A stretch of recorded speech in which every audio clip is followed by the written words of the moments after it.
Olá pessoal, estamos mais uma vez aí com a preparação para o Enem, professor Charles de Química, onde vamos comentar um pouco aí sobre, mais uma vez, as habilidades que nós precisamos conhecer, tá?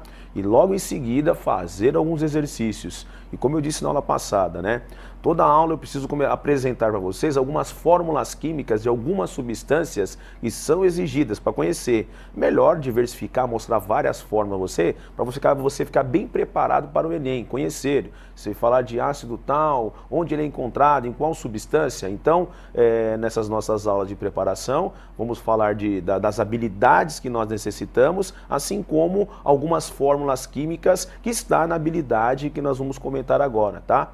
Então, e focando, né, gente? Perceba, como é o título da nossa aula de hoje, focar o meio ambiente, a química ambiental, ver a nossa situação. Isso é uma habilidade que tem que ser bem trabalhada especificamente no Enem, tá? Então vamos lá lembrar o que vem a ser essas habilidades aí, ó. Tá lá, habilidades químicas para o Enem, tá? Eu coloquei isso para vocês aí. Então tá lá. Revisando, nós discutimos isso na aula passada, mas eu quero forçar porque isso que é o essencial da química para o Enem. Lembrando, habilidade 24, o que tem na habilidade 24? Utilizar códigos, nomenclatura da química para caracterizar materiais, substâncias ou transformações químicas. Tá? Focando bem essa primeira, não podemos esquecer. E daqui a pouco mostrarei mais algumas fórmulas. Vejam vocês, olha lá. H25, caracterizar materiais ou substâncias, identificando etapas, rendimentos ou implicações biológicas, sociais, econômicas ou ambientais de sua obtenção ou produção. Olha lá, ó. Isso tem que ficar muito de olho. 26. Avaliar implicações sociais, ambientais ou econômicas na produção ou no consumo de recursos energéticos ou minerais, identificando transformações químicas ou de energia envolvidas nesses processos. E por último, né, avaliar propostas de intervenção no meio ambiente, sempre no meio ambiente, né, aplicando conhecimentos químicos, observando riscos ou benefícios. Turma, por que eu estou falando mais uma vez destas habilidades? É o que precisa para o Enem, tá? Especificamente lá para ciências da natureza no quesito química. Falei na aula passada, falei de novo, é imprescindível o aluno ter o maior número de informações, conhecer o maior número de fórmulas químicas, representação das substâncias, as reações químicas. Lembra, toda reação química, uma equação química, não posso esquecer disso, tá? É imprescindível isso daí. E como de praxe, como eu fiz na aula passada, vou fazer hoje também. Mostrarei mais, vamos fazer aquela correlação de algumas substâncias com a sua respectiva fórmula. Vamos até o slide e vamos verificar esta linha aí. E logo na sequência, né, vamos com certeza discutir aí, né, algumas questões de conhecimentos gerais, focando aquelas habilidades mostradas anteriormente, tá ok? Vamos lá então. Saiba mais algumas formulinhas, tá lá. Sal de frutas. Todo mundo quando tá com aquele enjoo lá, toma um sal de fruta, tá? Qual a fórmula química que tem lá, um componente, qual que é a substância química que tem no sal de fruta, tá? Nós temos lá o NaHCO3, nós temos lá o bicarbonato de sódio, não pode esquecer. Qualquer tipo de sal de fruta, né? Mesmo esse em pó, esse sólido, esse em pastilhas, por melhor dizendo, né? Nós temos sempre esta substância, carbonato aí, né? Bicarbonato de sódio. Giz escolar, tá aí, ó. Isso todo mundo conhece, um giz escolar. Qual a substância química, qual que é a fórmula química da substância presente no giz escolar? Nós temos lá o CaSO4, especificamente sulfato de cálcio. E isso está presente lá no giz escolar. Laxante, né? Existem vários tipos de laxante aí, mas qual que é a principal substância, né? Qual a fórmula química da substância? Como está aí mostrado a vocês, nós temos o MgSO4, o sulfato de magnésio. Gente, note bem, Também é utilizado o leite de magnésia. Leite de magnésia, esse é o MgOH2. Para que serve isso daí? Poucas quantidades, MgOH2. Substância alcalina, substância básica, ela serve para neutralizar alguma acidez. Mas espera aí, mas quer dizer que esse é a base do magnésio também serve como laxante? Esse sulfato, em grandes quantidades, o leite de magnésia serve também como laxante, tá ok? Mas esse aqui da nossa ilustração é o sulfato, tá? E esse é usado como laxante, aqueles comprimidos, tá? Que usa como laxante, tá ok? Então eu até parei um pouquinho, toma cuidado. Existe o leite de magnésia que serve para neutralizar uma acidez estomacal. Lembrando que o ácido do estômago, lá do suco gástrico, é o HCl, tá? Não podemos esquecer disso. Óbvio, se eu tenho uma base com ácido, eu vou ter uma neutralização, tá ok? Mas voltemos ao slide para verificar mais algumas fórmulas imprescindíveis para a nossa prova aí. Vamos lá. Então tá lá, ó. Então tá o laxante lá, o sulfato de magnésio. Na radiografia gastrointestinal, o que nós temos lá? O sulfato de bário, tá? Gente, bário é um elemento radioativo, tá? Assim como todos os elementos da tabela periódica são os elementos radioativos, mas existem uns mais e uns menos, né? Existem aqueles que trazem males para a nossa saúde, mas perceba, nesse que nós colocamos aí, esse sulfato de bário, ele serve especificamente para o quê? Para uma radiografia intestinal, lá no seu intestino, tá? E esta formulinha aí sempre é cogitada, ficar esperto com esse tipo de fórmula, tá ok? Tá lá. E para fechar, né, a nossa apresentação de hoje, como eu disse, sempre vou colocar formulinhas aí, para o aluno sempre ficar esperto. Nós temos aí essa fosforita ou apatita, né? Que a fórmula é Ca3PO42, né? Esse é um fosfato de cálcio, tá, gente? Então, no dia de hoje, eu passei essas fórmulas, passei na passada e vou passar mais no próximo encontro, com certeza, tá? Que é uma habilidade que o aluno tem que ficar preparado, tá? Estamos aí já quase ao fim das nossas aulas, né?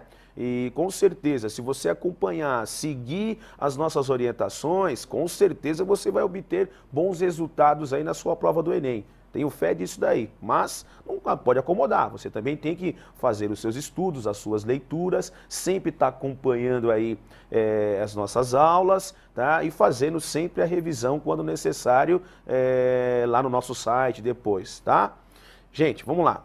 Como de praxe, né, nós temos que fazer alguns exercícios para exemplificar esse nosso estudo da química e treinar essas habilidades que eu coloquei para vocês no início da nossa aula, tá?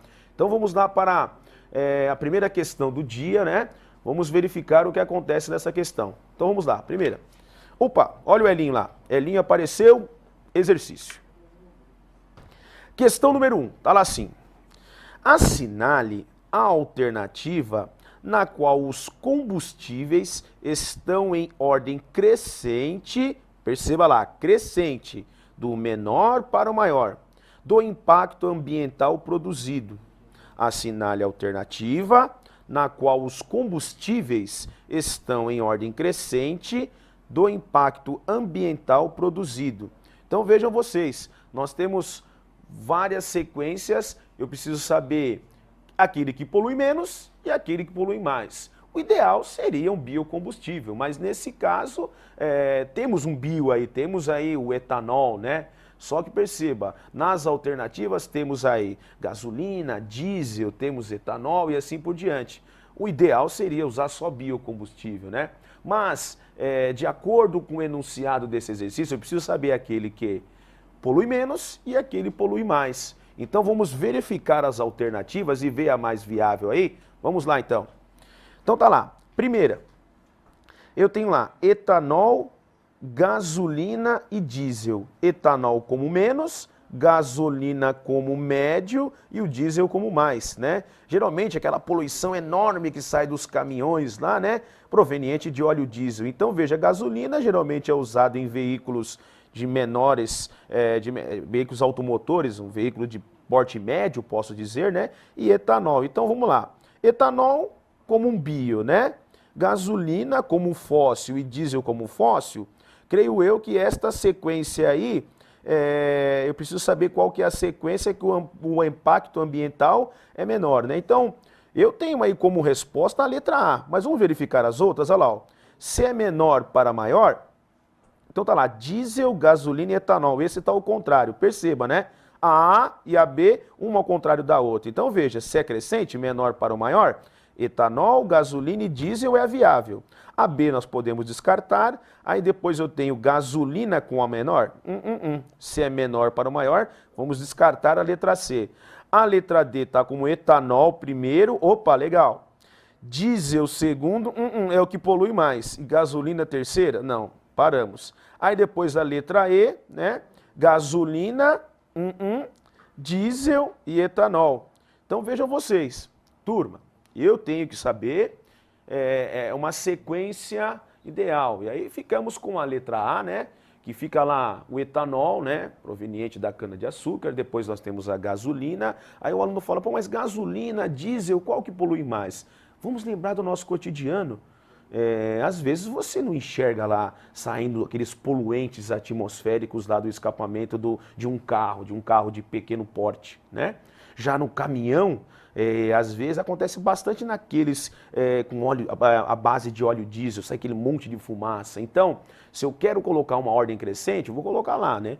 Eu colocaria em questão a letra A, né? Que seria o álcool, o etanol, o álcool etílico, né, exclusivamente, depois a gasolina, né, um hidrocarboneto lá, proveniente de combustível fóssil, e o diesel como terceira situação.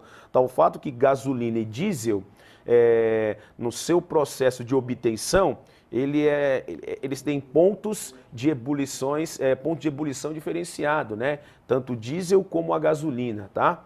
Então eu fico aí com uma resposta A, tá? Resposta correta aí, com a resposta A, que é etanol, gasolina e diesel. Então, gente, essa primeira questão, nós tratamos de uma ordem crescente simples, de um bio, que é o etanol, e depois nós trabalhamos com quem? Com a gasolina e com o diesel, uma questão simplesmente de interpretação de texto. E o aluno saber o que é menor e o que é maior, somente isso, ordem crescente, tá? Esse foi o nosso primeiro exercício.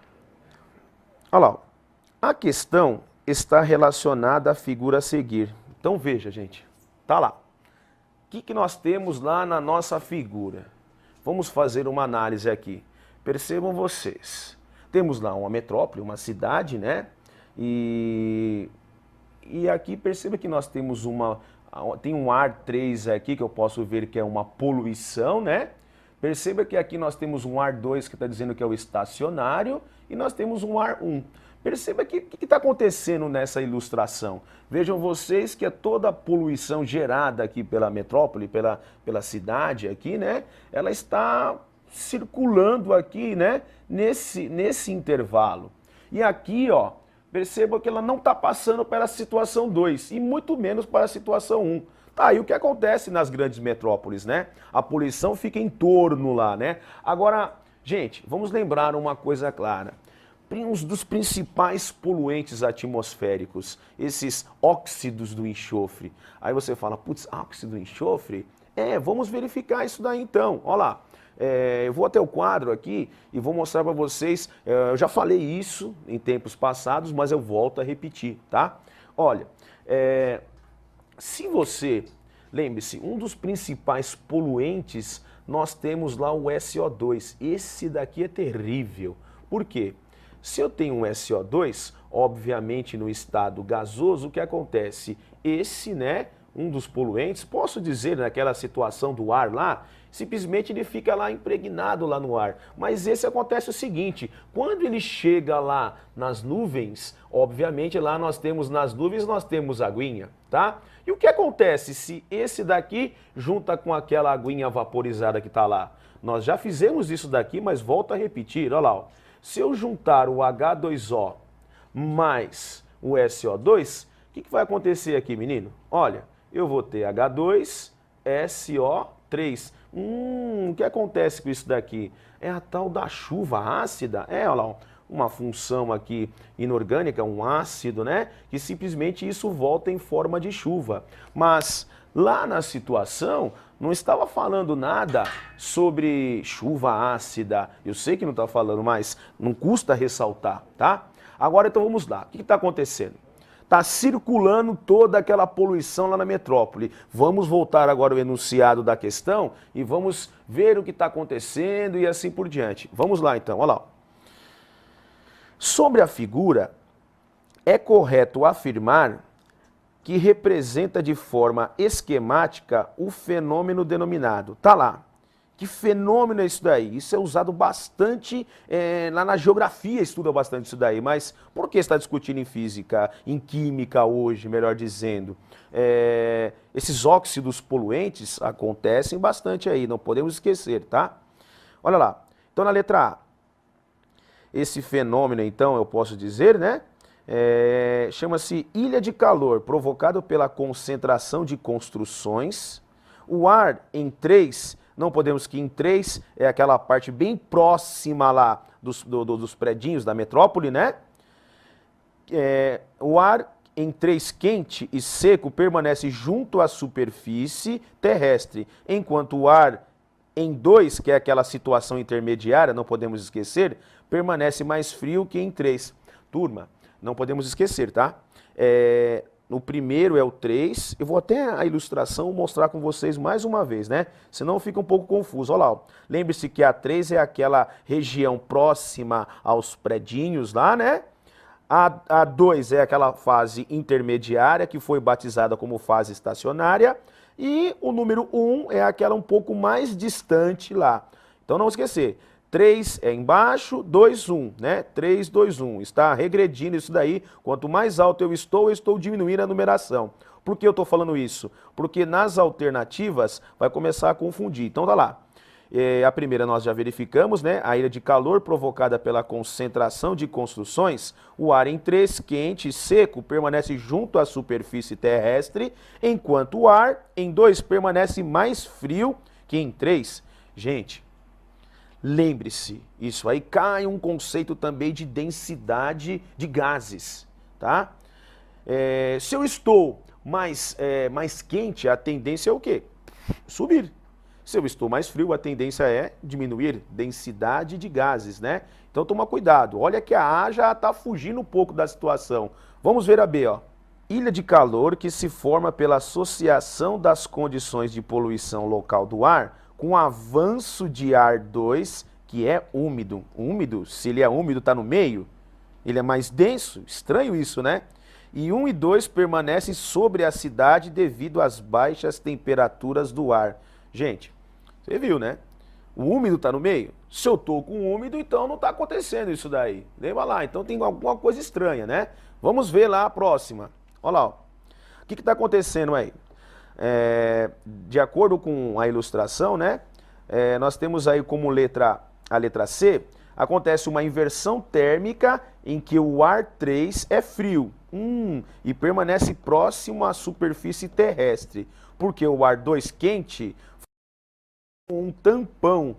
Perceba que isso eu acho que é o ideal, né? Impedindo a ascensão do ar e dos poluentes. Gente, o que ele quis dizer de tampão? Foi um fecho, né? Fechou tudo ali, você viu? Aí acabou o quê? Aquele ficou circulando aquela poluição perto dos predinhos lá, tá? Vamos ver ali a letra D. Eu tô achando que essa daí é a mais viável, né? Letra D. Tá acontecendo o quê? O seguinte, de acordo com a ilustração, tem lá uma frente fria provocada pelo deslocamento de ar polar, indicando pelo número 2, que fica comprimido entre o ar 3, carregado de poluentes, e o ar 1, que também é quente, mas livre de poluentes. Até aí eu posso dizer o 1 tá ok, mas tem alguma coisa estranha. Mas vamos verificar a outra. Até agora eu estou mais simpático com a C aí, mas vamos ver essa última. Olha lá, ó.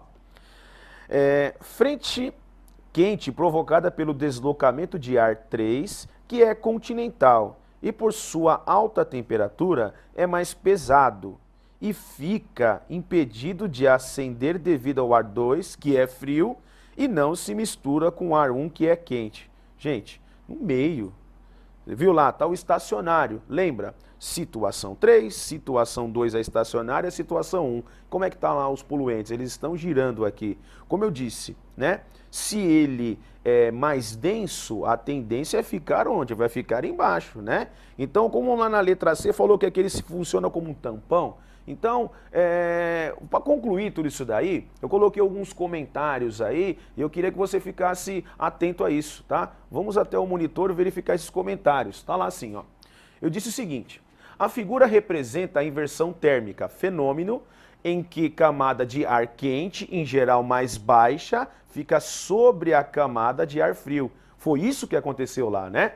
A camada mais baixa fica sobre a camada de ar frio. Ou seja, a posição das camadas de ar se invertem, ampliando a poluição atmosférica nas grandes cidades. O que mais?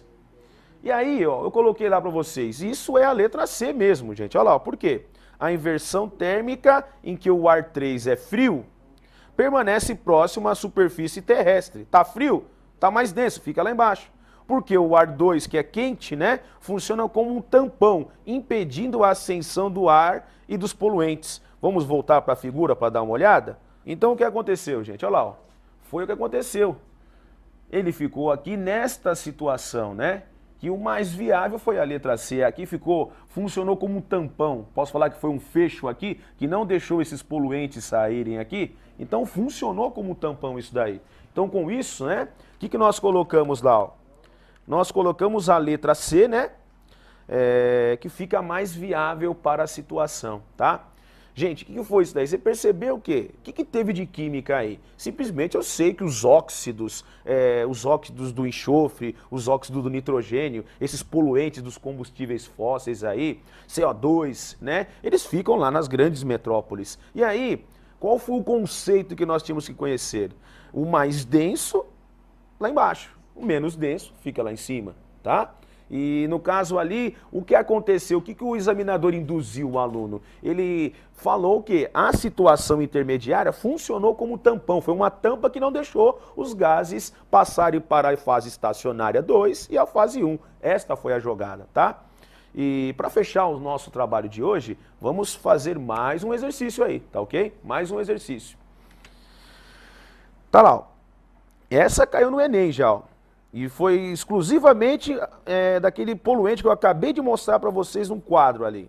Um dos problemas ambientais decorrentes da industrialização é a poluição atmosférica. Chaminés altas lançam ao ar, entre outros materiais, o dióxido de enxofre. Esse é terrível. Que pode ser transportado por muitos quilômetros em poucos dias. Dessa forma, podem ocorrer precipitações ácidas em regiões distantes, causando vários danos ao meio ambiente. Chuva ácida. Lembra o que eu falei?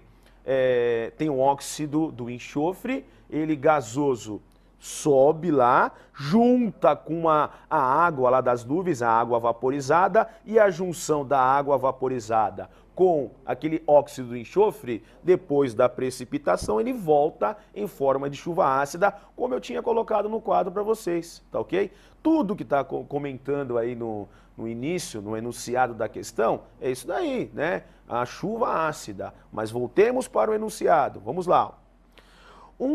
Um dos danos ao meio ambiente diz respeito à corrosão de certos materiais. Considere as seguintes obras. Vamos lá ver essas obras. Monumento Itamaraty, Brasília, ele é feito de mármore, né? Esculturas do Aleijadinho, em Minas Gerais. Pedra sabão contém carbonato de cálcio. Opa, ó, esta é uma fórmula química que nós falamos lá no início, tá? 3. Grades de ferro ou alumínio de edifícios, tá? A ação da chuva ácida pode acontecer em 1 apenas, 1 e 2 apenas, 1 e 3 apenas, 2 e 3 apenas, 1, 2 e 3. Gente, chuva ácida vai atrapalhar toda a substância. Se eu tenho chuva ácida, vai causar males, tá? Então essa daí tá logo na cara, tá? Essa daí com certeza é a resposta a ele. tudo que pinta de chuva ácida, isso vai trazer sempre problemas para a sociedade, no caso das esculturas, o monumento, como foi comentado, tá ok? Então, tanto na 1 como na 2 quanto na 3, a chuva ácida vai trazer transtornos, né? Então temos aí, ó, a resposta E, né? 1, 2 e 3, as três sempre vão causar transtornos, né? Para a nossa sociedade, tá ok? Turma, então, que nós discutimos aí? Falamos no dia de hoje, falei mais uma vez das habilidades, mostrei mais algumas fórmulas químicas relacionando com algumas substâncias do nosso cotidiano, tá ok? E não podemos esquecer, se você, eu gostaria de rever essa aula, simplesmente acesse lá o nosso site www.acerteosponteiros.com.br, onde você pode rever essa aula, como assistir algumas aulas dos outros professores também, tá? Lá no site, onde você pode pausar, fazer uma verificação, fazer uma anotação e vai facilitar também a sua preparação para o Enem, tá ok? Então, pessoal, ficamos por aqui, tá? Prazer estar com vocês. No nosso próximo encontro mostrarei mais algumas substâncias, tá ok? Correlacionando com coisas do nosso cotidiano, tá? Até mais.